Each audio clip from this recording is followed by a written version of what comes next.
giving you the real from A to Z surrounding the Dallas Cowboys. News, updates, rumors, transactions, takes, and more. So strap up, Cowboys Nation, and start your day off with A to Z Sports. Live with Will Steele.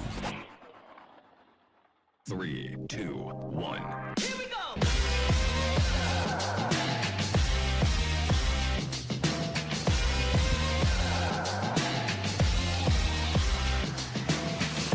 Good morning, good people. Welcome to A to Z Sports Live. We are streaming live on YouTube. And of course, I am your host, Will Skywalker Steele. Boom!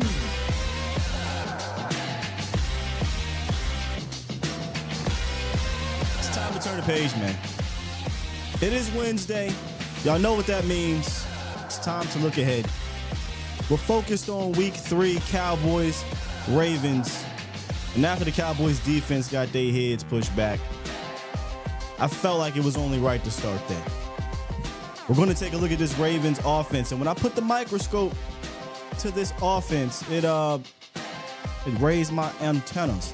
It's only 2 weeks, but this is an interesting looking offense in the sense not what I was expecting coming into week 3, and not what I was expecting for this team in general coming into week 3. 0-2 Baltimore Ravens traveling to AT&T. They are going to be desperate. They're going to be hungry, and the Cowboys will have to match that energy. I mean, we say that all the time about teams traveling to Dallas anyway, because I feel like it's not a home field because of the aura. It was a home field because your offense played a certain way there. But other teams get up to play the Cowboys at the crib, and it's not going to take much for Lamar Jackson and Derrick Henry to get up for a game where they're down 0-2 and they got to win it. So we're going to break all of that down, and we're also going to hear from a little bit from Mike Zimmer again on his kind of general thoughts on the Ravens offense. But good morning, Bomb Squad. How we doing? Bomb Squad! How's everyone doing on this Wednesday? We're halfway there, and hopefully you put most of, if not all of week 2 behind you. See, that's the thing, right? Monday, we react mostly with our emotions. Tuesday, we talk about what we saw on the tape. And then Wednesday, we got to move forward. It's a week-to-week league, and you can't allow the Saints to beat you twice. The hell does that mean? You can't allow that game, although it felt like it was 2-3 games you lost because how bad you lost. It's one. You can't allow it to carry over into the next game and let it beat you twice. So I'm pretty sure, and Zim talked about how he's talking to these guys and Mike and all. I'm pretty sure they've moved on and they're looking forward to this matchup. And it's a tricky one. It's a tricky one, Cowboys. We'll talk about why it's tricky, but also why. And I'm trying to choose my words wisely. You know, every week's a different type of opponent. The Browns offense, not what the Saints offense is going to be. The Ravens offense, not what the Saints offense was. And I think that's good. Look, I got Lamar Jackson, 2-time MVP, Derrick Henry. But it's not the same. But they do some things that you're obviously going to have to shut people up about because week 2 was not great. We'll get into all of it. No doubt about it. You can call into the show if you want to. 351-999-3787. Quick breakdown today. We'll talk to you off we can. We'll get up out of here. But today's show and all of our shows in the morning are presented by Specs Wine, Good Spirits, Finer Food, all types of great stuff there at Specs. If you guys have a Specs in your area and you go in there, let them know. Hey, A to Z sent you, man. A to Z sent you. Let's jump into the first word real quick. Let's hear from Mike Zim on kind of his general thoughts on this matchup.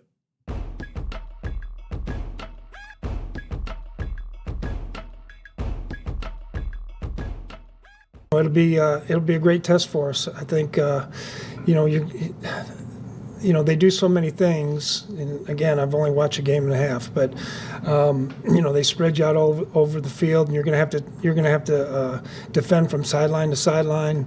They got some speed receivers that can get down the field, tight ends that they use a lot, and they give you a lot of unusual formations, I guess, the best way to say it.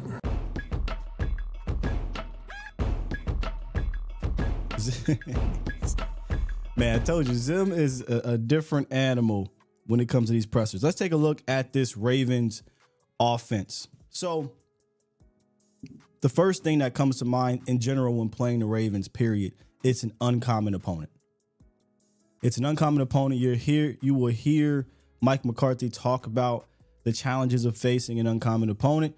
And it usually favors a guy like Lamar Jackson, who is 20-1 versus the NFC. Is that 20-1 as a starter versus the NFC? The most hilarious thing is, I believe his lone loss is against a terrible Giants team. Now, the Giants might have actually went to the playoffs that year, but it was against the Giants. His lone loss is against the Giants. So he has a lot of success against the NFC because he is so unique. It's not easy to prepare for, right? So AFC, they see him more than the Cowboys do. NFC does not. Offensive coordinator is Todd Monken, and this isn't the Kubiak Shanahan type. They'll do some things. You heard what Coach Zim said. They'll do some things that are unordinary, out of the ordinary, and kind of weird in their looks. But from what I saw, it's really not that flashy type of offense. Truly. Get ready to see them in shotgun in just about every single play in this game. Todd Monken comes from college. A lot of that's happening in college. That's pretty much what they're going to do. They've only been under center 23 times so far this season, been out of shotgun a ton, and they do the pistol formation in their run game. That's kind of how they get Derrick Henry to get downhill as opposed to your standard shotgun setup. Now, when you look at this run game, the Lamar Jackson effect is real, right?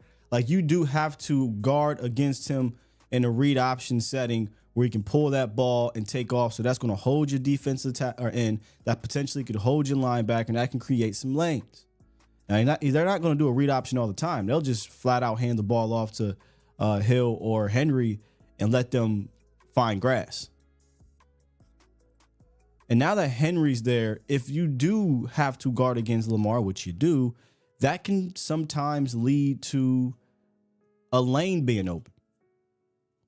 Interestingly enough, though, they aren't stacking the box as much this year on Henry, but I think that has a lot to do because they have an actual quarterback as opposed to Will Levis last year in Tennessee. However, still top 10 in stack box rate for Derrick Henry, 8th this year as opposed to 2nd.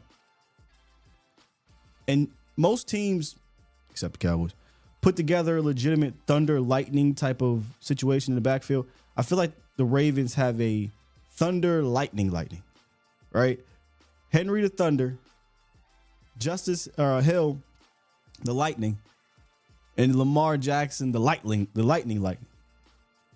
They're going to use him in the ground game, whether it's purposefully or whether Lamar drops back and decides to take off. But like I said, man, when you really watch him over the first 2 weeks, not anything flashy. Don't expect to see a whole lot of post-snap craziness, pre-snap craziness. They use Lamar Jackson's legs as a cheat code. That's how they create some lanes sometimes. But for the most part, we're talking about mixing up traditional run looks. Inside zone, outside wide zone, some tosses. You're not getting a whole lot of trap looks with this team. I mean, one of their guards weighs like 400 pounds. He can't move like that. Pulls, though, they'll pull these guys, but it's very ordinary, very hat in the hat. Really not an imaginative, creative offense, in my opinion. I know Zim said they give you different looks, but you're not going to get a whole lot of motion. You'll do some basic, generic cowboy type motion, but they're just going to try to use their big, powerful offensive line. Last week, Derrick Henry had 5 rushing yards in the first half, 79 in the second half. So they figured something out. As opposed to week one, where in week one, y'all, they didn't go back to Derrick Henry. Now, here's one thing that really shocked me about this Ravens team. When you bring in a a Derrick Henry, you would think you'd run a lot of play action, right? Nope. They are 26 in the NFL in play action percentage. Only 16.5% of their pass plays have been play action. And I don't have the answer for that. I've noticed some Baltimore fans and pundits are miffed as well. I mean, you don't bring in a guy like, Derrick Henry to not threaten the defense and create some easier plays for you. Another thing I was surprised about when looking at them, not a lot of big plays. Only one 20-yard pass play through the air.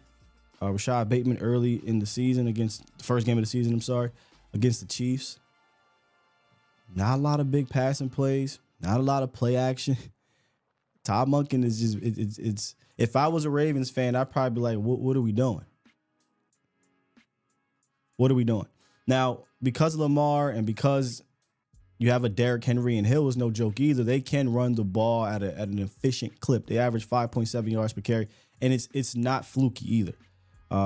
Henry, Hill, and Lamar all average a very good yards per clip and get positive gains more consistently than not. Now, I did watch Max Crosby get in the backfield, and I think this has a lot to do with just anticipation, right?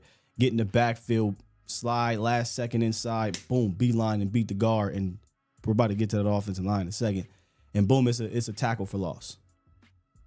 So obviously you can get at these. Henry's not gonna, like, Henry in space is scary because he's a big dude and he has very sneaky agility, but he'll run your ass over or he'll run past you. But in that phone booth, the trash usually gets him mixed up. If you can junk it up in that middle, you got a chance. But if you give him a head of steam in a runway, well, good luck, right? Good luck. But in the passing game, like, Lamar Jackson's so interesting because he has a wicked arm. Like, he can do some wicked things in the pass game.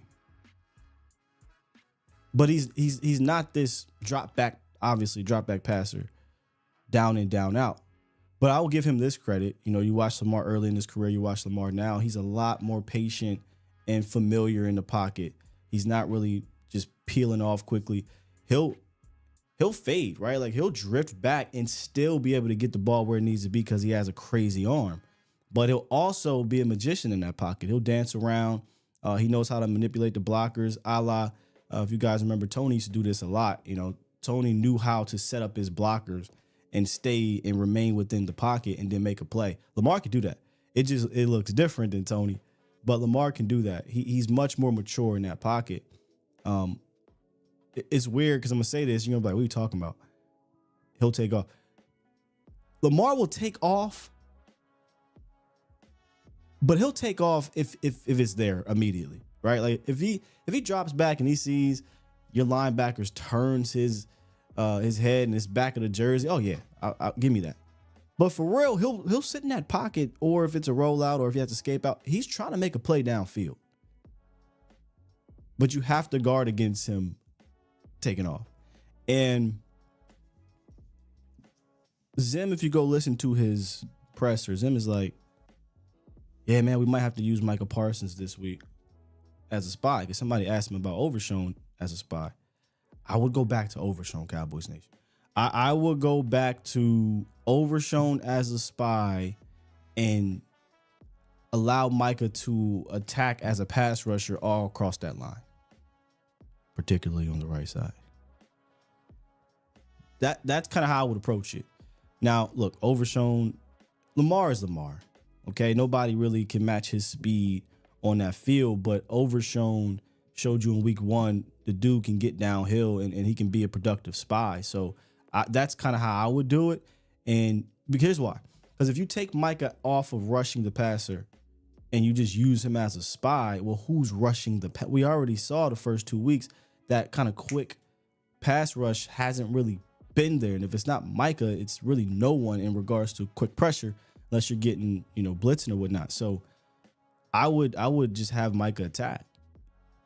Because when you go look at what Max Crosby did, I mean, they only touched Lamar twice, but those 2 touches were sacks. And it was Max Crosby just abusing that offensive line. Let me see if I can pull him up here. And that offensive line is shaky right now. It's a huge talking point in Baltimore. It's not the same offensive line as years past. They got rid of some veterans in favor of some young guys. 3 new starters up front. I believe with Voorhees, Falele, and Patrick McCarry. Now, Harbaugh, they asked him about potentially replacing guys like Falele, and the right tackle McCarry's been kind of in and out, rotating with Roger Rosengarten, who I liked. I liked coming out of the draft, man. The dude can move. But he's a rookie. We saw it happen in week 1, and he's got just as many pressures with a ton less snaps as their starting right tackle. So if they roll out a Daniel Falele and Patrick McCarry, that's kind of the side I think you really want to attack. And if this game is not out of hand, there will be opportunities. But I'm going to keep it a bean. I can't say anything with my chest when it comes to attacking offense. I can't say nothing with my chest anymore. They got to go out there and actually do it, because last week we saw what the Saints did to your defensive line when the game got up, right? You saw them just bully your guys. Tyler Linderbaum is not going to be easy to deal with. I liked Voorhees. I believe USC do a ton of leg injuries, but he's one of their new starters. But Falele goes about 6'8", 6'9", 380 pounds. They're trying anything. They're trying some type of way to get him going. He's huge. He's a mountain. It's difficult for this guy to really move. So when you look at the ground game, it's like, look, no thinking. Just go put a hat on a hat and just move your guy because you're powerful. But in the pass game, man, there was a rep against the Raiders where it didn't even look like that whole right side got out of his stance. And it wasn't because there's a miscommunication. They were just that slow. So different defense, I think, with the Cowboys as opposed to Antonio Pierce's Raiders. And if you can get them in 3rd and long situations, 3rd and favorable situations, I do think you can pressure Lamar. The difference is Lamar can make you pay. You go watch week 1, man. Lamar was pissing off the Chiefs. You saw a lot of their DBs throwing their hands in there, getting mad because he was just escaping and getting first downs. That's the problem dealing with a guy like Lamar. That's what he brings to the table that can really just break your back, even if you got him in a 3rd and long situation. And not just with his legs. I mean, if he gets out there, he's making you miss. Next thing you know, he's throwing off platform to a guy across the field, and boom, Zay Flowers, first down. Now they'll do this too, right? They'll get a tight end out there, they'll get a lead blocker out there, and he'll take off on a QB power. But those aren't the ones that break your back. It's ones like this. You got it covered up. There's room. First down.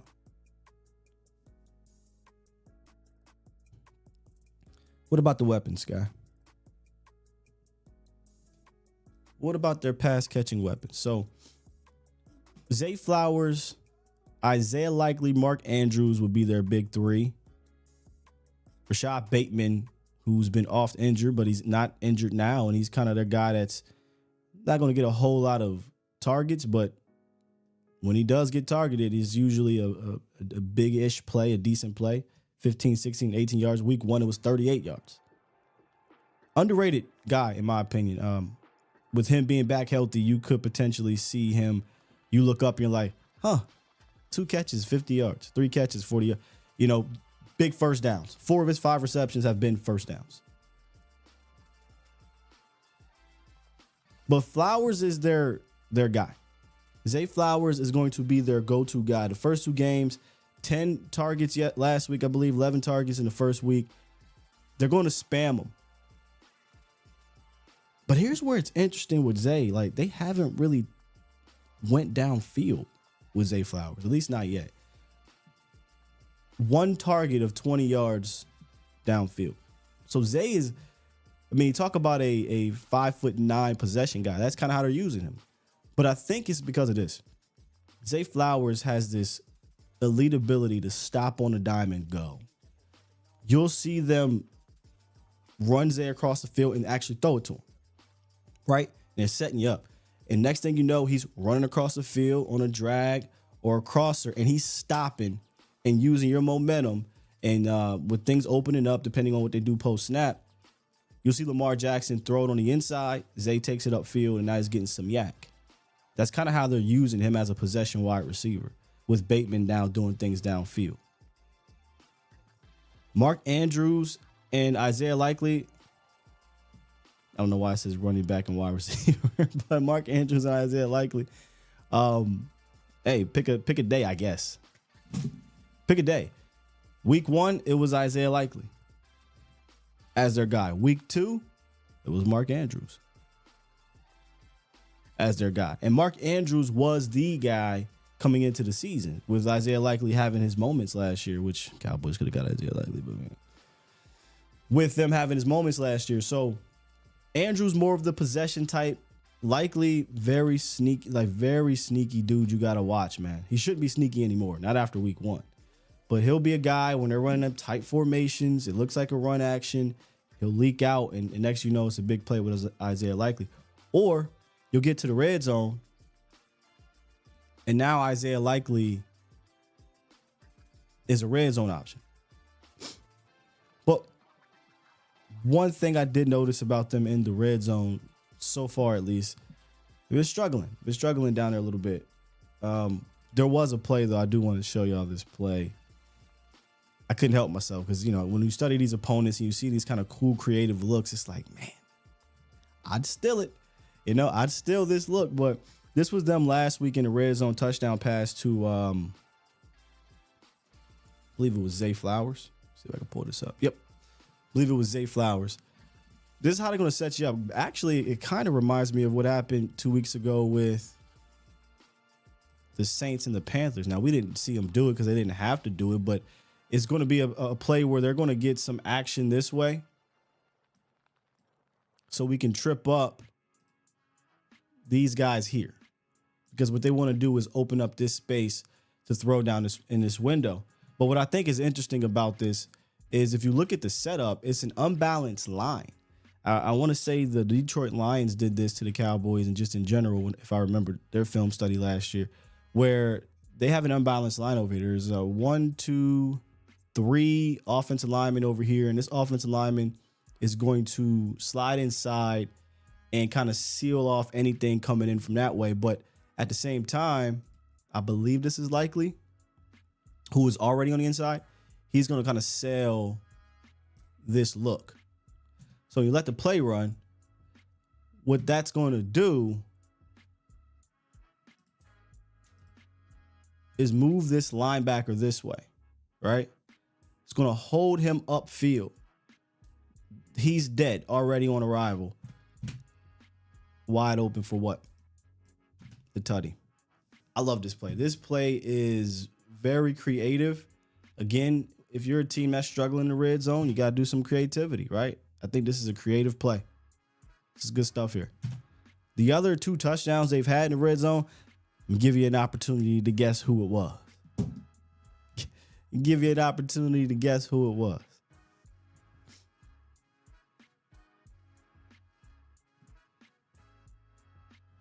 Derrick Henry.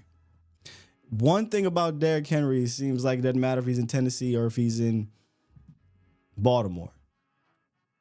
They'll put Derrick Henry at quarterback in that Wildcat and say, go. Snap it to him, put your head down and go. We talk about, you know, there's only a handful of players, I think, in the red zone that match that type of energy that Zeke has in the red zone. That's one of them. Derrick Henry's one of them. So they got 3 touchdowns down there, not a whole lot. There's that one, and there's the 2 Derrick Henry rushes. So if you get down there, if you can play the bend but don't break, you can have some success.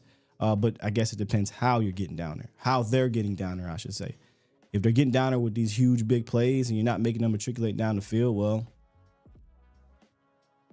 we saw how that turned out last week. So there you have it, Cowboys Nation. Kind of my overall thoughts on this Ravens offense, which, again, watching them, I don't think they do anything particularly special. Like last week, I thought that scheme was a really good scheme. You heard Zim talk about it. You heard everybody talk about it. That scheme is different. I don't think Todd Monken's scheme is that impressive. It's very much Lamar Jackson driven. Very much Lamar Jackson driven. That's one thing about the Ravens is aggressive as they are in the offseason, as well as they draft, as good as they are in bringing in coaches. I'm always baffled why they don't make things easier on Lamar, who's won 2 MVPs really, without them giving him the type of weapons that you see elsewhere. Now, obviously going to get Derrick Henry helps, but we all would agree that Derrick Henry running back really wasn't the issue there. You needed to get more weapons on the boundary, and you needed to get an offensive scheme, in my opinion, that could make things easier for those guys. But this is the Ravens' issue, not mine. They still have had success in doing it. Because Lamar is special in that way, right? Like, he can be Superman. The problem is when he runs into a team that can play some good defense, it's difficult. That's a kryptonite, and I get it. He won a bunch of games against the NFC. He's won a bunch of games in his lifetime, but we've seen what's happened when he gets to the playoffs and he's playing those type of defenses. It's tough. It's tough to go out there and try to put on the cape down in, down out. All right, let's hit the phone lines, see what you guys are talking about here. Mississippi Cowboy, what's good with you? What's good, Phil? What's good? I'm good, man. How are you? Man, I was just wanting to ask you a few questions regarding the offense. What do you think about the blocking scheme that we've had over the years with Schottenheimer? So it's like this Seahawks scheme that we do with the blocking scheme is just not like working, I don't think. And like there are a couple times where it's looking like that, like some of the blocks are missing by Tyler Smith. I'm watching things like that. Then the running back just not hitting the hole correctly. Like it's just all just miscommunication on both sides, but just like the offensive line and running back. It's a mess, brother. And it's been a mess since last year. I watch a whole lot of offensive line play every week between the Cowboys and the opposing team, and it's not often I'm seeing an opposing team as sloppy up front in the run game as the Cowboys. Like, and I'm not trying to be one of those, you're just talking down on the Cowboys. Y'all love it, because a lot of people like to get mad when you keep it a bean. Just go watch. It's very sloppy.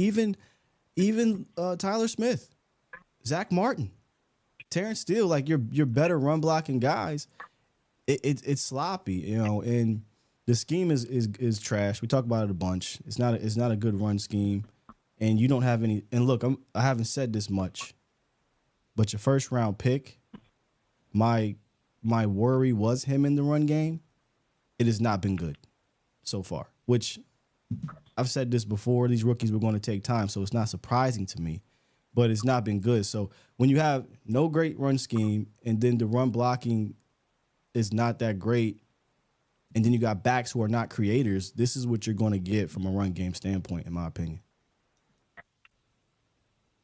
Yeah. I'm watching Zach Martin, and he just like blocking guys in the next minute. Like guys are just getting off blocks, and I'm just seeing things like that. Even with Deuce Vaughn, we tried him, but it's just like he just don't have a vision, and then he's also too small, I think, a little bit, and it's just not translating, to what he did in college. And then we just don't have what the he's not being back. used the same way he was used. I know he can run between the tackles, sure, but in college he was used as a workhorse back, so he had the ability to kind of fill out things. And if you're going to run, and this is the issue, when you run a running back by committee, that, in my opinion, you need to have a scheme that allows backs to be able to come in and out the game without having to have I need 10, 12 carries to get a feel. They need to be able to trust what's happening in front of them, period, right? So if you're not going to have that type of scheme, then you say, okay, or you're going to run back by committee without that scheme, then you got to flip it. You got to say, all right, give me a dude, maybe two, right? A dude and a half or duo approach and get these guys going. But I don't think even Rico or Zeke gives you that ability at this moment. I just don't see them being guys that you say, all right, we're going to hand the ball off to you 18 times a day and we'll be great for it. It's a weird situation we're in, bro. But they got to figure something out. They just have to. Yeah, I talked to a Saints fan before the game Sunday, and he was telling me like that he feels like that their game plan is going to be on defense is like making sure that they can try to control our run game and try to put Dak in those third and long situations and see what he does. Because I mean, I don't think the Saints even blitz. Really, they didn't really blitz. I was about to say, they just don't stay at Dak and cover. They controlled the run game because they were just better than you with a light box. They didn't even dedicate much to control the run game. They didn't. You know, Demario Davis just was a beast in this game. Their defensive line played tough, and again, just go watch dudes all falling all over, tripping over each other, and just can't. It was just sloppy, man. It was sloppy. What do you think about? Do you think that the Ravens are going to attack the edges again, like how the Saints did? You think they're going to do the same? I think so. In the second half of that Raiders game, mind you, Derrick Henry had 5 yards in the first half. In the second half, he had 79, and 62 of those yards came from attacking the edges. So why? I don't know why the Saints will watch the Saints game and say, well, we're not going to do that. So yeah, they're absolutely going to try to do that, and Dallas has to be ready for it. Yeah, I appreciate your time, Steve. I'm about to head out. All right, brother. Appreciate the call. Good stuff.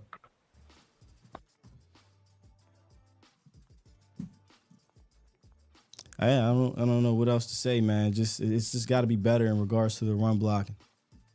The run blocking, the runs, everything just has to be better. Run scheme, running backs. There was one opportunity in this game where I looked at it and said, man, maybe if you had a specific type of back. I know I'm not saying you haven't, but if this was a Saquon Barkley, if this was maybe TP, I don't know. TP wasn't much of a bounce it out, but Christian McCaffrey, one of these guys that routinely bounce things, rookie Zeke, early year Zeke. It was actually the play the Cowboys scored a touchdown, or not a play, but a series. Was Rico Dowdle. The Cowboys got numbers. They caught, I should bring it up, but they caught the Saints in man. They did a motion. So they got decent numbers on this side. And Rico Dowdle runs right. Still, it's a square block. He's not pinning him inside. He's not pinning him outside. It's pretty square. And there was a lone kind of hang defender that I did think there was a hat on. Cam Jordan was the defensive end. So Cam Jordan, who's not the same Cam Jordan, right, still was kind of tussling with him. If Rico bounces that outside, Rico probably, or if somebody with speed is probably going for a touchdown. There was nobody out there. Now, the running play is not designed to go outside. But sometimes, and this is what I mean by we don't have a creator in the backfield. Sometimes you just got to go, oh, there's green. Let me run to green. What I notice about our scheme, this is running in general, right? Run games in general. The play, if it's designed to go B gap, A gap, even if you think there's a bounce back opportunity, you're supposed to run A gap, B gap. That's where I say, well, if we had a creator, then maybe a creator can kind of audible from time to time. You won't see Ezekiel Elliott do that anymore. Zeke used to do that. He don't have the needs to do that no more. In fact, there was a play. It was Ezekiel Elliott's best run. There was a play where Zeke gets the rock, and Zeke is patient runner, kind of does that little Zeke hop step, and then he brings the momentum down and fires downhill. And lie to you not, Zeke started to truck air, and he tripped over himself for like 7 yards. Watching it in the broadcast view, I was like, dang, did Zeke trip? All right, whatever. We got like 8 yards or whatever it might have been. Watching it in the all-22, I'm like, Zeke just tried to truck air because Zeke's no longer looking to make you miss. He's seeking contact because that's not his game anymore. When Zeke is running the football, maybe in the past game, you get him out in space or what have you, and you got that time. But if Zeke is running the football, Zeke is looking for, remember the trash can stuff? He's looking for the hop, and he's looking for contact. He literally and dipped his shoulder. No, there was nobody there. There was no need to do that. And his momentum of dipping and leaning made him fall. I said, man, we need a creator. We need a creator. Watching that in kind of back-to-back situations is like, you might have to make a phone call. Is Dalvin Cook the guy? I don't know. But you're going to have to make a phone call. I was having this conversation with Twan. We both believe ain't nothing changing from a schematic standpoint. But that's something drastic has to change schematically, which maybe it's probably not going to happen. And or your run blocking has to improve greatly, which has not been good. Or your backs are going to have to step it up. I think it's a tall task for all three of those things right now. And look, this is not me I'm not coming at Z. I'll pull up the play if y'all think I'm exaggerating. I'll find it. He literally tried to truck no one. He just put his head down and nobody was there and he fell. I was like, he's not that same type of, he just wants to seek out the contact. And that's cool when you're trying to make a statement or close out a game, right? But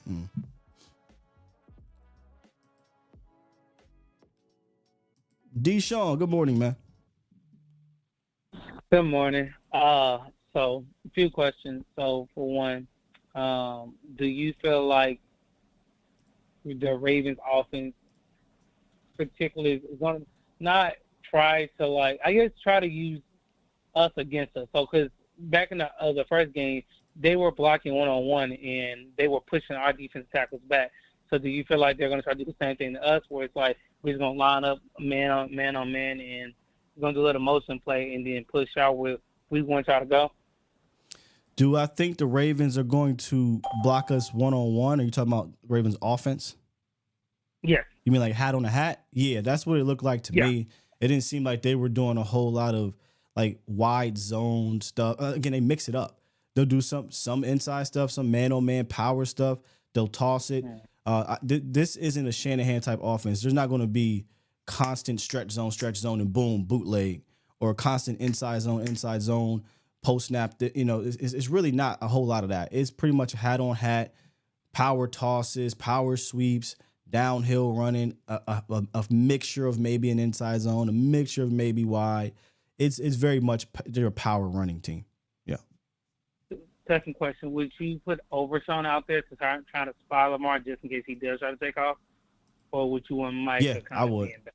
I would put Overshown out there and do that. Because if you pull Michael off, then now who's rushing, who's getting after Lamar Jackson. Now I will say this, that right side of the offense, their offensive line is not good. So I do think D-Law could probably have some success. They're even worse than I think the team we played last week, which, shouts out to the Saints offensive line. Fuaga got the epidural shot probably in his back, and he was good. And Trevor Penning didn't die over there. So, you know what I mean? Yeah, I got you. Last question. So safeties, do you feel like Zimmer's going to actually change some of the safety position? Because don't get me wrong, Dono is cool enough, but he cannot cover like that. That's not his game. He's kind of in the box type of guy. So do you feel like he's going to kind of switch it up and try to put maybe Wanye Thomas or Bell in there? No, I don't think they're going to do that. Unless this continues to happen, or somebody gets hurt, they're not going to do it. Zim doesn't play 4 safeties. It's like Dan Quinn. They're going to continue to play their coverage. And we talked about this yesterday. It was really just one play for me on Dono, and I don't even put that play on Donovan Wilson. I put that play mostly on Malik, but he had to be a little bit more heady, noticing that they're using that deep post as bait, and he obviously bought it because that was his assignment. But once he saw that that Shaheed was running the 9, I think he realized, oh shit, he's not going to be able to run with Shaheed, so he got back a tick late. But I don't think they're going to do that. I think it's going to take a lot more of what happened on Sunday from a defense standpoint to make that type of change. Because week 1, there was no issues defensively. Week 2, there was issues everywhere. So I don't think you can overreact from that until you get a little bit more data. Now you get some more data, then sure. And I want to put YA in there, but I don't. You asking me, do I think they'll do it? No, I don't think they're going to do it. Okay. All right. Appreciate you, Deshaun. I'm trying to pull this up. Y'all think I'm lying.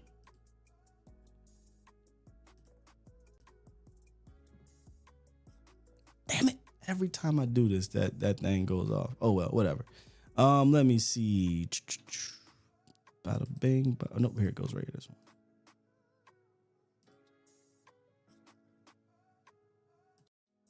Oh, we good. Can y'all see this? Cool. All right, this is Zeke.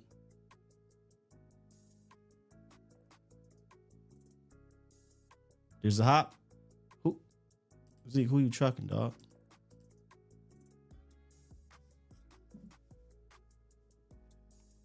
Told y'all. I wasn't lying, man.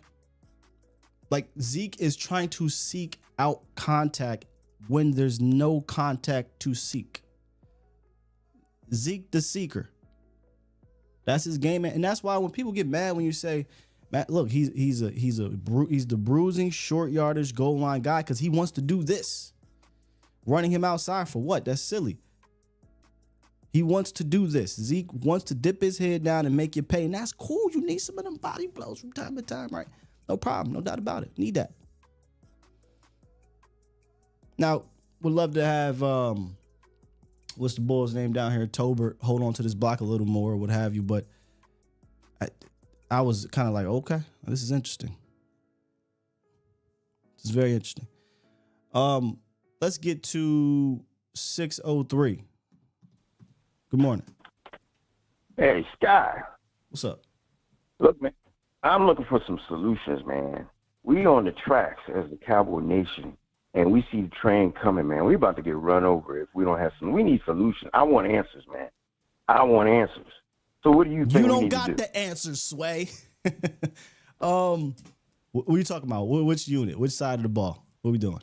I'm talking about defense. I made a suggestion. We need to go out and make a trade for another D tackle. Yeah, I mean, with Mozzie Smith, man, you don't know. I mean, you don't know what time of the month he's gonna play good, man. You don't know what time of the month he's gonna show up. Okay. And then we got our old defensive tackles, man. Them guys was sitting on the porch, man, eating bonbons with their feet up in the air, man. One of them was. And barbecuing, man, and having barbecues, man. They wasn't thinking about playing football. So Stephen Jones calling, hey, man. One of them was. The other one was actually playing football. Linval Joseph was not. Let's play that game, though, because I was having this conversation with Tuai yesterday, and we were like, you know, there's a lot of fans are asking for 3 different positions: wide receiver, running back, defensive tackle. And we were talking about the defensive tackle, and I'm like, all right, if you want to play that game, Jonathan Allen. Like, if you want me to give you an answer, I'm with you. I'd throw some draft capital to get a Jonathan Allen, but it has to be a dude. I'm with you. We're gonna have to give some draft capital up, man, to get something that can really be useful in that defense, man. We should have been made that trade for Jonathan Allen, man. So, I'm just speechless right now, man, because it's like. Let me say this. This is not an overreaction. Looking to upgrade that defensive tackle, because defensive tackle was a situation we all were looking for back in March, April, May, June, July, and they didn't really address it until August.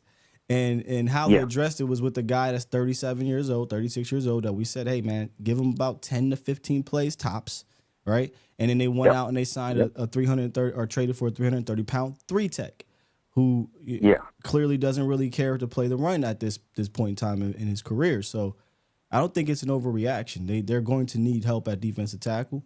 Even if they don't believe it's a dude, You could always go back and get Justin Rogers, who you drafted anyway. So, but hey, he's Is on the he on practice a, squad. is he on the practice squad? He's on Yes. somebody's practice squad, Justin Rogers? Yeah, he's on the Bengals practice squad, so you can go sign him if you Well, want. we should have went and did that. We should. I mean, because you can't depend on an emotional dude, man. You can't. You don't know if he's up today, down tomorrow. I mean, dog, man. Somebody need to give him some kind of Mozzie, what's that drug, man? That helps you cope, man. And I mean, I don't know, man. I don't know. Was it called But, volume or something like that? all I know is, man, we got several trains on the track, and I hear the whistles blowing, and they're about to run over us, man. If we don't do something, man. That's all I know. I don't know. That might be in a little bit of overreaction, but like put it this way: we can see the tracks. We can see the track. I don't hear the train coming just yet after week 2. I don't. But I hear, the tracks is in our vision, man. We got the Ravens coming, man, and I hear the whistle. Not only do I hear the whistle, I hear the whistle. The whistle's blowing, man. But I see the light of the train. He's about to run us over, man. I'm telling you, we better do something, man. We do gotta do something. Hey, appreciate the call, man. We gotta do something. All right, man. So you saying the train is King Henry? They better put their hard hats on. Put their hard hats on, man. King Henry coming. Hey, Reek. What's up with you, Reek? Hey, what's going on, Scott? How you doing, man? I'm good, man. What's going on, Cowboy Nation? Yeah, like my man said, they just got on the phone. My boy just got on the phone, man. Train coming. Baltimore Ravens are coming. I'm gonna tell you why they're coming. They're 0-2. They're gonna refuse to be 0-3, and we already been showing a chink in the armor with this team. We're 0-2 at home since the playoff game. 0-2 now. Yeah. They, so that whole home game aura stuff is gone, bro. I don't want to hear it no more. Yeah. I don't want to hear that shit no more either, Scott. Excuse my French. I don't want to hear it no more either because they got to prove to us that they holding it down at home. And they already got punched in the mouth twice in front of us on the national stage. And there's going to be another game on the national stage. And we're going to get a hungry pack of wolves, you know what I mean, and some dogs. They ain't playing with us. My whole thing is I need Mike McCarthy and Zimmer to be coaching for their jobs. You know what I'm saying? Because me sitting back watching the Joneses, especially Jerry, he doesn't like to get embarrassed too much. He ain't feeling that. You know what I'm saying? It really. Man, wait. Let's talk about that for a second. How true is that, bro? How true do you really believe that? Jerry don't like being embarrassed. Do you believe that? Personally, I don't think he likes to be embarrassed, but at the same time, he sets himself up to be embarrassed. That's how I feel about it because peep this. We don't do the same. Peep this. 2018 divisional round. You get ran on for 300 yards. What do? Run back the same defensive coordinator, run back the same head coach. 2021, I personally would have let Kellen go. When you go into that game and Tony Pollard touches the ball 3 times, you're gone. Yeah. With that type of game plan, you're gone. What do? Run it back with the worst personnel. 2023, you get probably the most embarrassing loss in Cowboys playoff history. What do? Run it back with Mike McCarthy. So how upset is he really? I don't think I think he's upset by saving face type standards, but as far as getting that money, no. He cares about the money. And I think that's been the problem with our organization for a while. You know what I'm saying? It'll take a Wade Phillips type of year, 2010. You remember that? We started off 1-7. God, I can't even fathom the Cowboys starting 1-7 anymore. But they started, I think, 1-7 and got embarrassed against Green Bay, and I believe that was the 4th season, 07, 08, 09. Mm-hmm. 4th season we had 4 years of Wade? Jeez. 4 years of Wade Phillips as head coach is crazy. But the 4th season of Wade Phillips, and then they fired him. So if the Cowboys are looking at something like that, he up out of here. Yeah, because, I get the thing I get tired about with our squad, man, is like with the organization is that I feel like they're still living in the glory days of the Cowboys, and I'm talking about the '90s. You know what I mean? They for some reason the Joneses still think it's the '90s, and they can pull out this old school crap and think it's gonna be these new school type of teams or organizations, and you can see it on the field. Our running game, it looks garbage. It's like this. It looks bad. You know what I mean? Where do we get off having the audacity not to play our starters in the preseason to warm these guys up and get ready for this season? If a Super Bowl champion team can get out there and let their guys get on the field for a couple reps and try to get a rhythm down a little bit, what the hell? Why shouldn't we do that? Because we're scared that somebody might get hurt, like Romo. Me personally, I don't think that has any correlation. But I'm not gonna fight anybody that wants to have him out there. I watched the Cowboys do this, and then Dak come out and throw for 400 yards, and they go 3-0 in the first 3 games, and I've seen the opposite of this effect too. So I don't think that has any correlation. I just don't think you have a particularly good run blocking offensive line or run scheme. You might have some individual players that can do certain things well, but these dudes are not playing as a group, right? And they just aren't that good at it at this moment. Zach's not who he once was. Tyler's a beast, don't get me wrong. You got a left tackle who wasn't a great run blocker in college, in my opinion, trying to figure it out. And you got a guard tackle in college that's trying to learn the center position. So that's just the reality of it right now, bro. I thought it was always going to be, you're going to have some growing pains with these guys early on, but this looks like last year to me. Like, think about it. This run game looks exactly like how the run game looked all year last year, in my opinion. Exactly like it, bro. Exactly like it. And it's sickening. You know what I'm saying? It's sickening to me because it's like, damn, man, we ain't got no better schemes. We ain't doing nothing different. We look plain. I'm like, who are these guys? You know what I'm saying? It's like, how many times do we think we're going to keep starting it up like that with Dak? You know what I'm saying? And he be the runner-up on MVP. Check this out. Check this out. The first 2 weeks, Josh Allen and Justin Herbert are the bottom 3 quarterbacks in passing attempts. Yeah, because Josh Allen thinks he Barry Sanders. No. What I'm trying to tell you is, like, those teams have top tier quarterbacks. I know a lot of people hate both Josh Allen and Herbert. I think those guys are elite quarterback in regards to quarterbacking playing. And they're like, nah, we're not about to ask our quarterback to go out here and be Superman every play. We're going to complement our Q as we're figuring this thing out.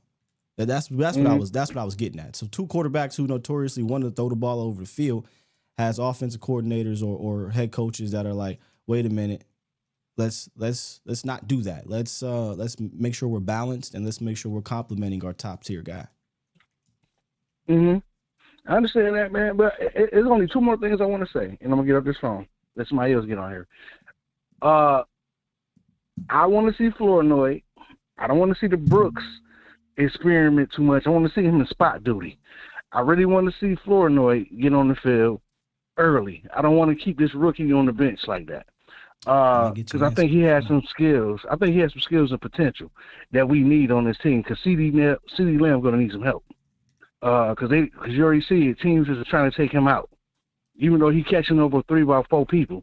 But you know what I mean, I don't think we're gonna be able to sustain that consistently. You know what I mean? I don't see us doing that. I think I said this the other day to the Flournoy. I want to see him just because I want to see him. I don't think Flournoy is going to make much of a difference in what you do, but I want to see him because he presents a physical skill set that, look, given how we're running things right now offensively, big play here, big play there will 100% be much better than with the ball, to falling all over yourself, right? Missing a block or what have you. So look, at some point, I think it's going to happen. I don't know if you can keep seeing this from a Brooks week in, week out, or Tober in that first half and be like, yeah, we're good to go. At some point, they're probably going to look at the young man and, hey, maybe he goes in there and he's, what rookie? Victor Cruz. You know what I'm saying? Maybe he goes in there and he's Victor Cruz. But I'm not looking at Flournoy as a savior. I'm looking at it as, just hey, if this is what it's going to look like, what do you have to lose? Get this young man some reps, and it'll pay off for him and maybe you later on down the road.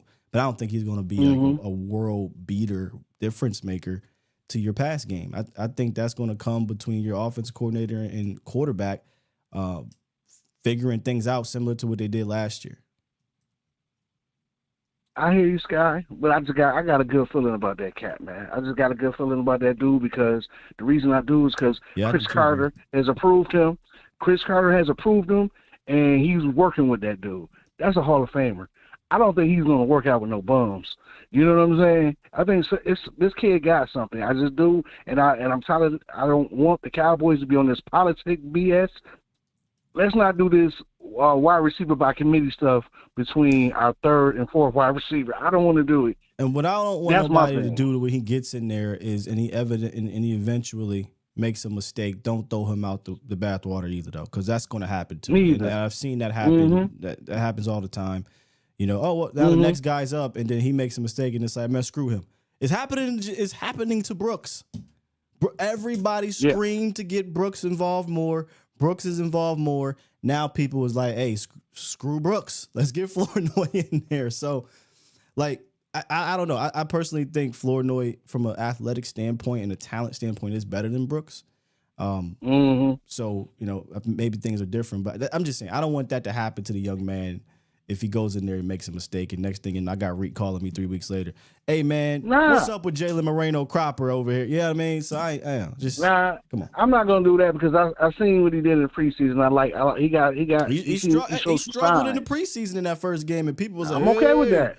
Wait a minute now. I'm like, hey, it's the first preseason game, and in the last two, he played really well. So, and my last thing I gotta say, I don't ever want to see Clark starting and getting that many damn reps over Overshown. I don't want to see that. I just don't want to see that. And that really made me mad because I'm sitting here looking at the TV screen, literally yelling at the TV like, why the heck is this dude in the game? He's not making no impact. He's letting plays run right past him. I don't see no aggressiveness. You know what I mean? When I seen Overshown the week before, this dude up here hitting big linemen in the chest and standing them up. Like, you ain't running over here. I'm over here with you. If I can't get that out you as a linebacker, what you on our field for? Let's bring somebody else up because you're not giving the effort, man. Again, night and day from this defense. Last week, I thought the linebackers were fantastic. I thought all of them that got snaps, even the few snaps that I thought Vigil looked good, I thought Clark looked good, I thought Overshown looked good, I thought Kendricks and Leofau, they all looked good in week one. And week two, they all looked out of sorts. They were getting put in a blender, or they were having to deal with a bunch of guards, you know, in their chest all day because the defensive tackles were flat out atrocious in that game. So it's like, again, much like I was talking about with the defensive backs, week one, they looked fantastic. Week two, everybody looked out of it and not ready to play and not good.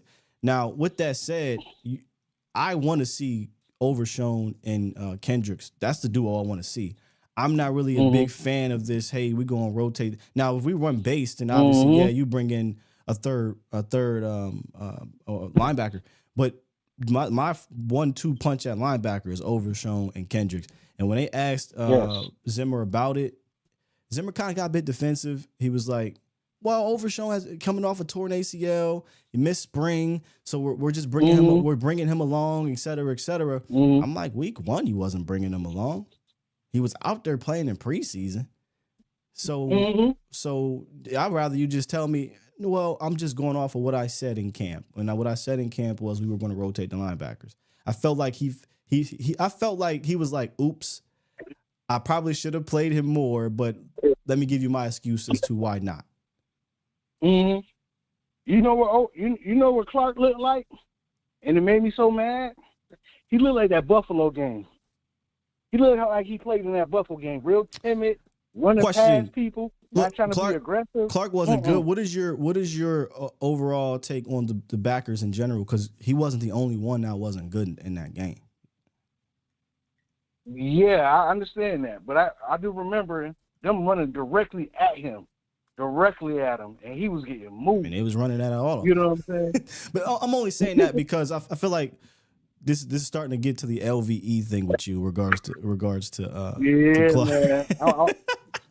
I'm starting to get too many LVE vibes. I'm trying to get over that, man. You know, It's that not, that that hey, it's starting to get real LVE ish, and yeah, yeah, I'm just wondering how much longer it's gonna come where we call in here and you got the same energy. But I don't blame you when it yeah. look like that, right? Mhm. But yeah, that's all I had to say though, Sky, man. You know, hopefully they bring their lunch pails and be ready to play on Sunday, man, because I know Baltimore's gonna bring it. And you know, we gotta match that energy. We gotta match that energy in order to win that game. Yeah. You know what I mean? So that's all I want to see. Here's my But other feeling. than that, Appreciate you, Rick.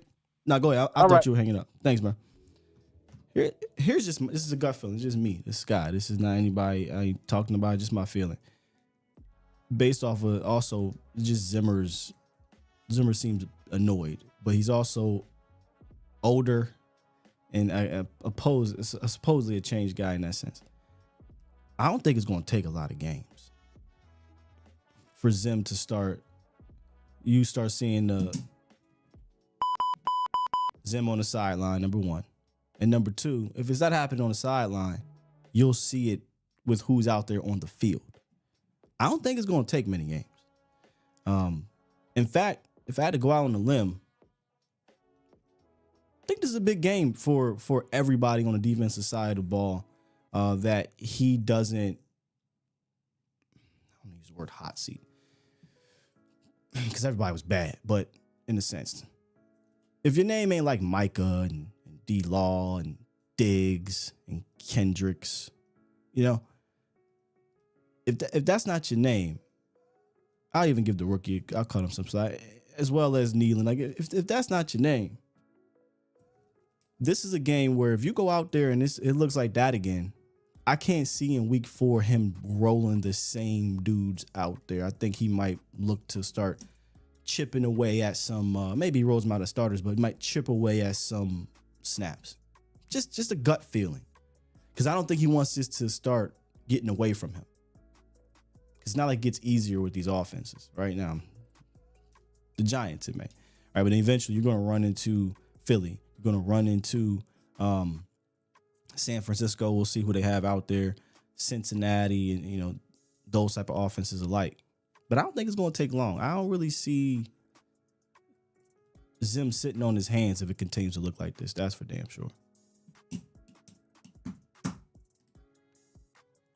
I've got a couple more here. 872, what it do? Hey, good morning. How you doing? Can you hear me? Yes, sir. Got you loud and clear. Okay. This game is like the San Francisco game last year when we got blowed out. We came back and played against the Chargers. It's a must-win game. I know it's the second week, but it's all about confidence, and you have to play better. You know what I'm trying to say? It's a statement game. It's about pride, and it's about showing up and showing that you belong in the NFL, not getting handled. You know what I'm trying to say? You gotta let that nut hang. They gotta play. You know what I'm trying to say? And very important bounce back game. another thing, what I was gonna say, Jackson likes to.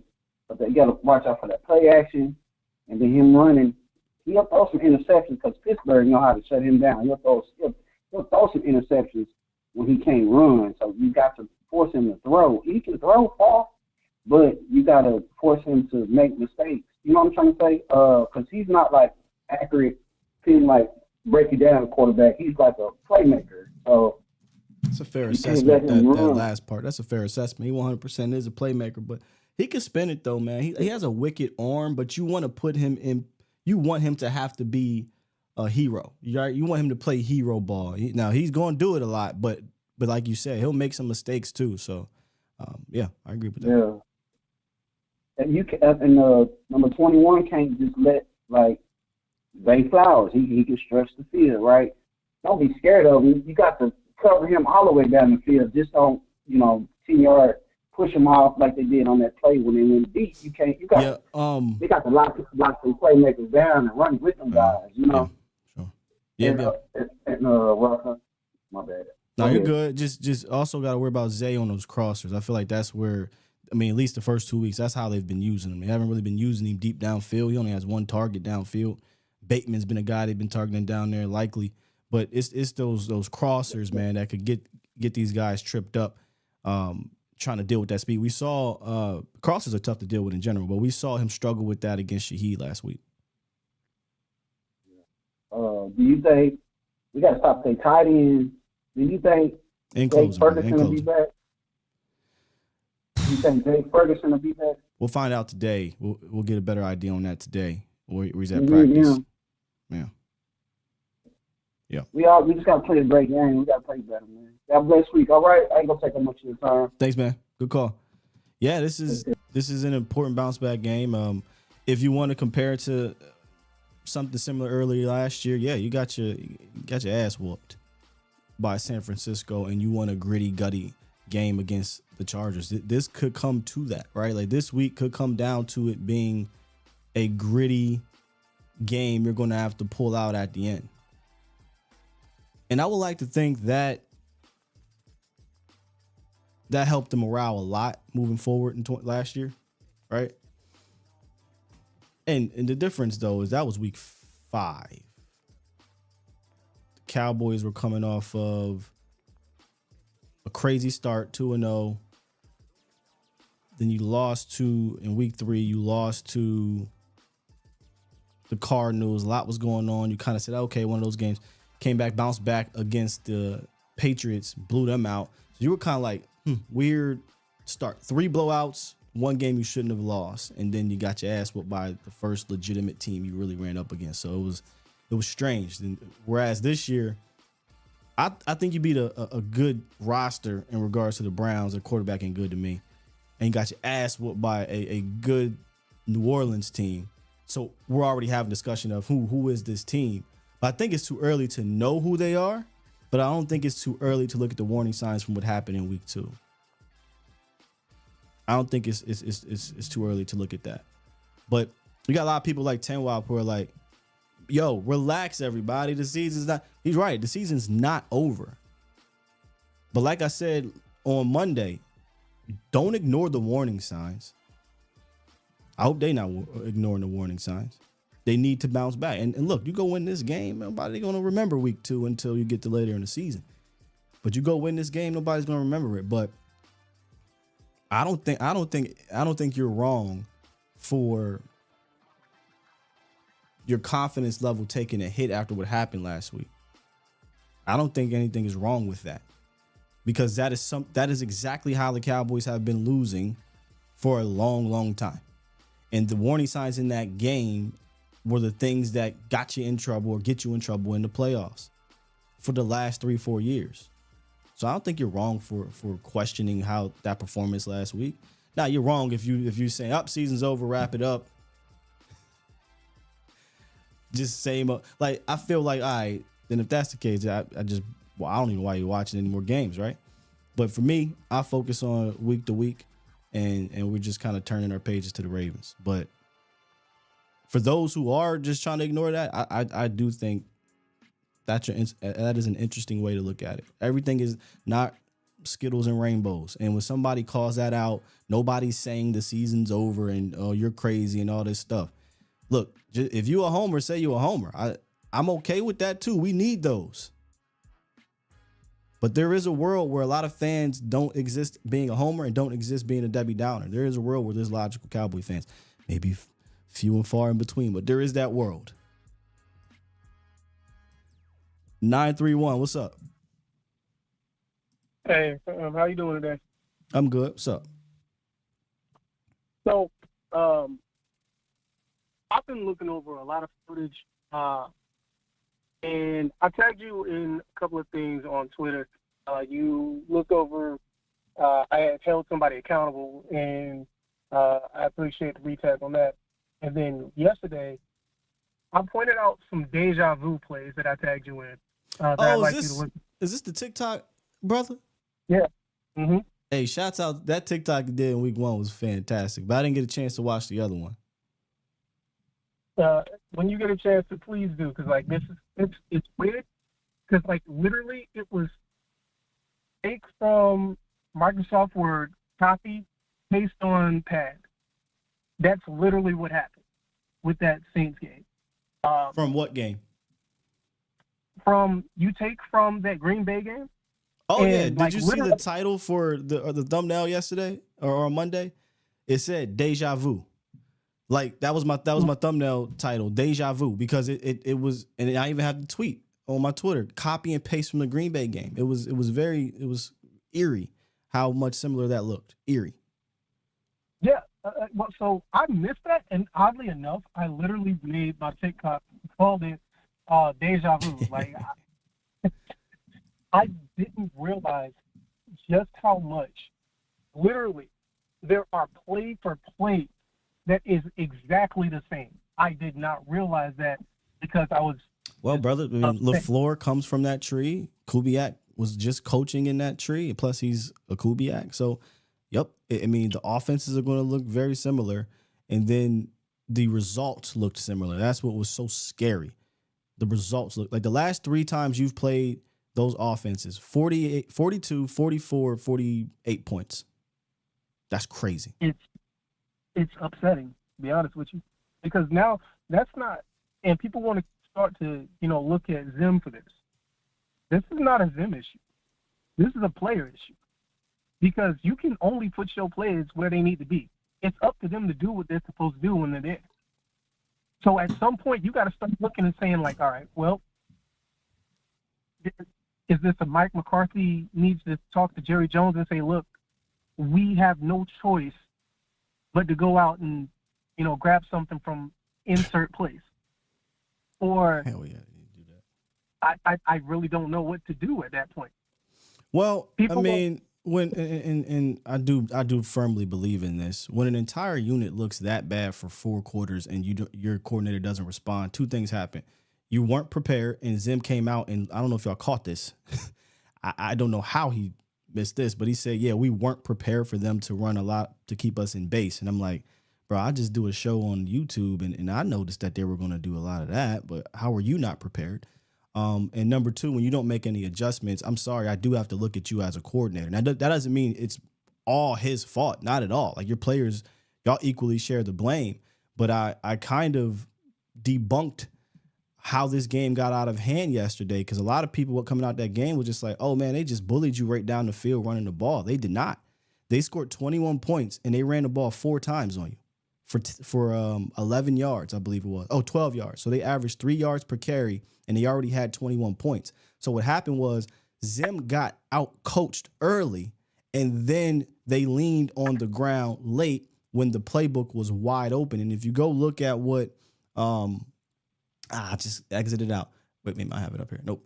If you go look at what Eric Kendricks said something very similar.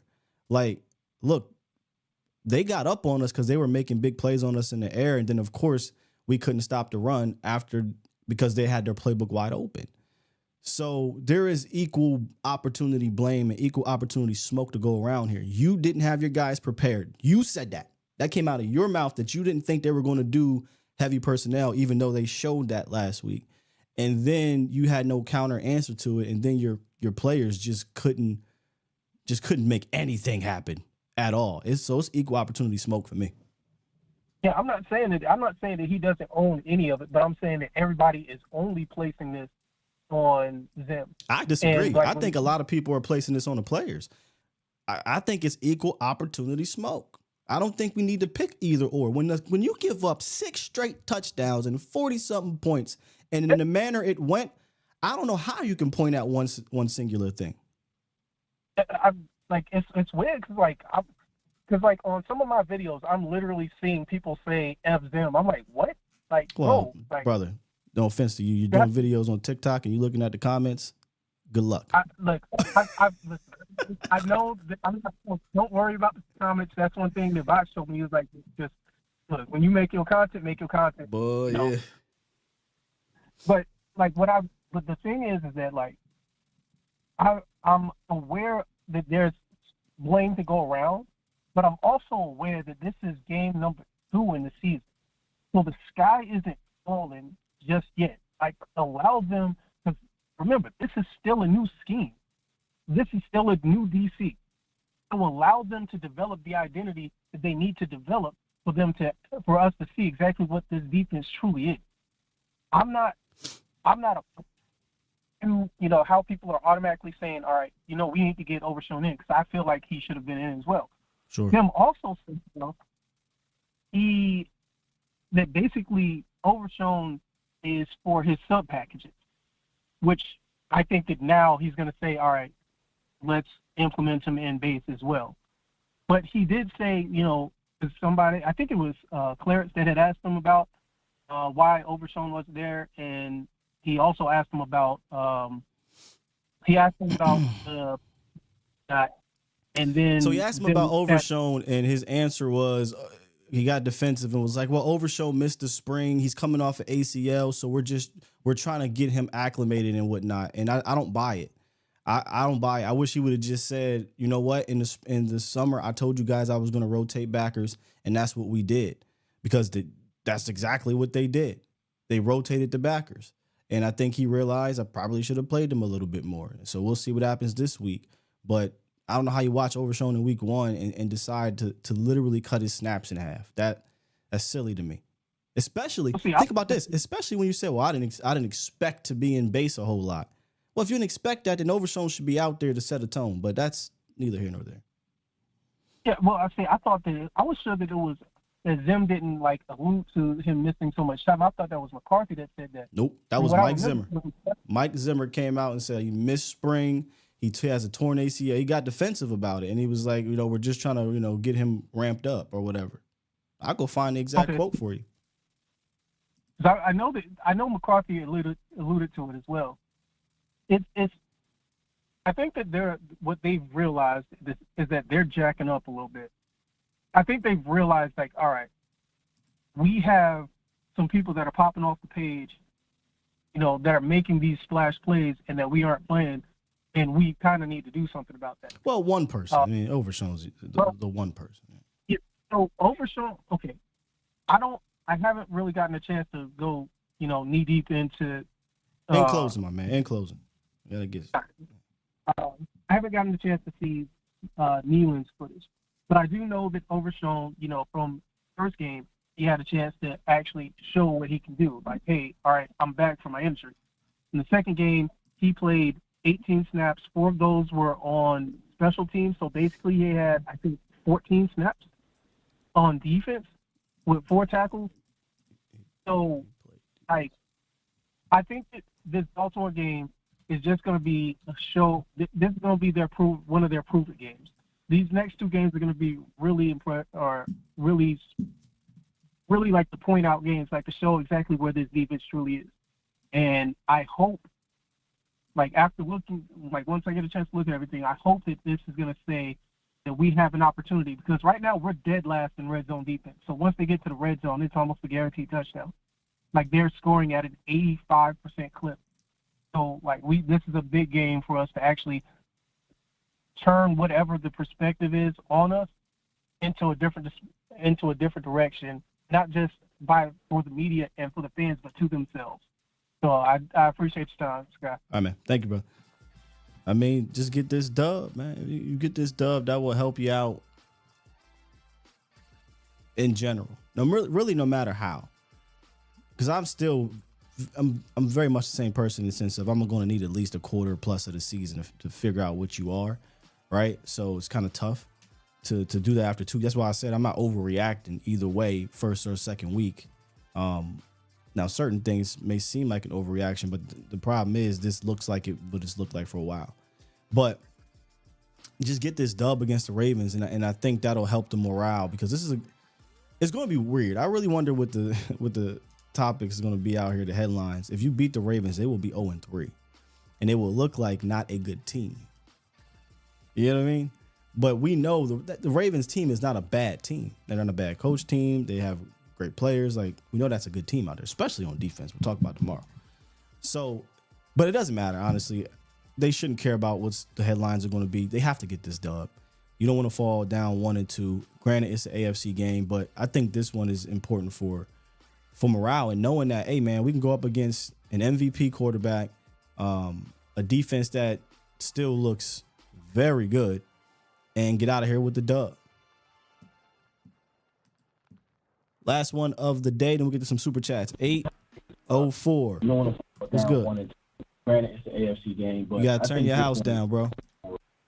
For morale and knowing that, hey, man, we can go up against an MVP. All right, 814. We gotta let you go, brother. All right, let's get to some supers.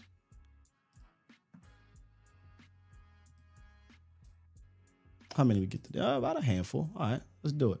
We got Ricky. Ricky actually dropped 2. So we're going to read Ricky's both of his. Super chat. He dropped 5 just for the love. Then he dropped another 5 and said, outside zone edge runs will continue to be the weakness with 330-pound guys inside guys who can't keep gap integrity on moving line like in an outside run. Yeah, you know what I mean? You need your defensive tackles to play better than that.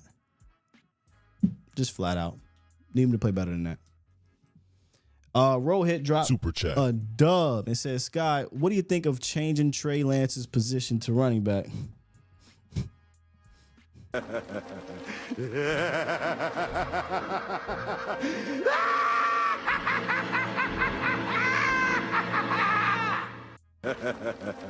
don't need it twice, Joker. We're good.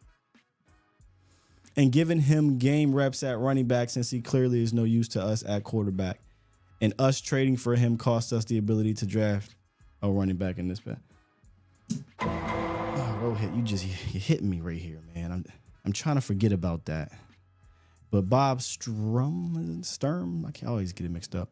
He dropped a what could have been type of tweet where he was like, here's the 4th round pick and here's the 4th round running back. Oh God. So many backs. Perfect spot. It was a perfect spot for a back, man. But look, this is something we talked about a few months ago. I would 100% find a way. Now, this has to be Trey Lance wanting to do it. And I'm sorry, Trey Lance truthers. I'm sorry. I'm not seeing a franchise quarterback. Well, Sky, I need more time. Y'all gonna be saying this till you blue in the face in this year 10. Didn't see it in college. Not seeing it in the pros. Not seeing it in practice. I'm not seeing that, right? So I jokingly said this, but I'm dead serious.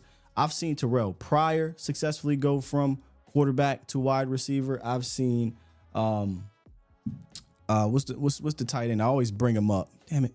Logan Thomas. Logan Thomas go from quarterback to tight end, and these guys actually had quarterback snaps in the league. Trey's stupid athletic. Trey can run. I don't know how physical he is just quite yet because, you know, he run like that. I don't know if he got hands, but I'm willing to find out. And if you're just talking about for the Cowboys, come on, man. Sure, why not? Now, again, I don't know how physical he is to take on the brunt of like legitimate running back carries, but he'd have to want to take that. He'd have to want to do it. I don't think they can make him do it. I think he'd have to want to do it, and he'll have to say, okay, I have to give up my quarterback dream and potential quarterback money to go play this position. Seems like that is very low on the possibilities, but I said this, unless he wants to go play quarterback in the UFL, and if he wants to stay in the league, I would switch positions. That's what I would do. Switch position, man. TC915 drop 5. Appreciate it. Super chat. He said, just want to say thank you, Sky, for all the hard work you put in. Been rocking with you since the start. You absolutely have. Thank you, man. I appreciate it. I just put my head down, get to work, put the hours in, and hopefully, you know, the show results in that. Ghostface says 6'4", 230. Lance better be physical. Am he 230? So he could low-key be a tight end then. That's a big ass running back. He could be a tight end. I don't know if he can catch. That's my thing. I haven't seen him catch no passes. Anyway, man. Good stuff today. Appreciate y'all for coming through. Tomorrow we pick it back up, looking at this Ravens defense. That defense is still fierce. They still got dudes everywhere. And, oh boy, I truly hope somehow, some way, we're going to talk about it, but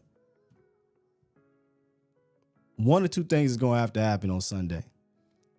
You're going to have to find some form of an efficient ground game against a team that doesn't allow you to do it, or Dak, this is going to have to be one of them games.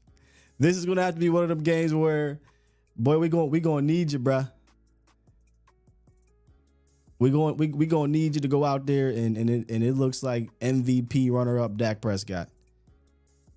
Through hell or high water. I truly don't care how goofy the plan may look.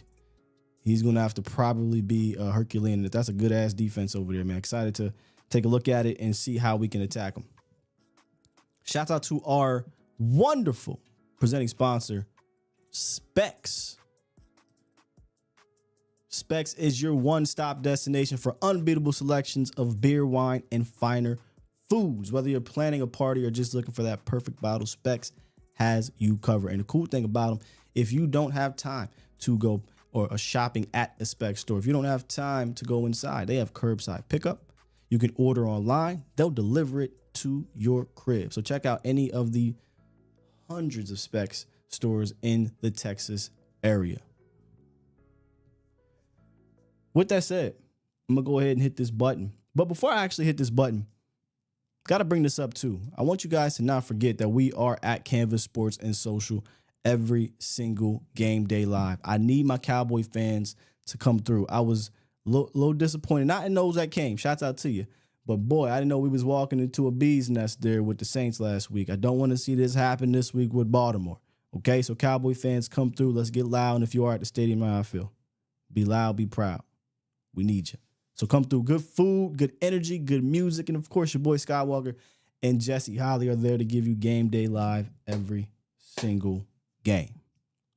Push the goddamn button. Push the goddamn button. Now I'm going to push it. Yeah, Chris. Specs is definitely legit, man. See, we don't have a Specs where I'm from in PA. So when I first came down here and I saw it, I'm like, y'all got like a mall for alcohol? This is a mall? You out of here, love y'all. Peace.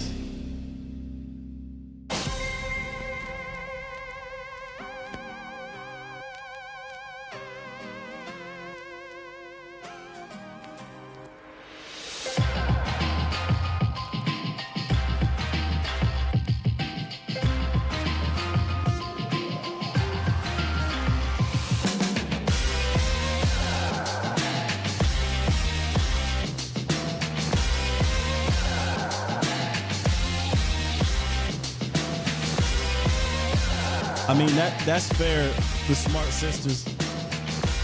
But don't worry, if you want to cuss out the TV, I'm right there with you. Big A will attest to it. I'm right there with you. I'll match that energy. Come on through.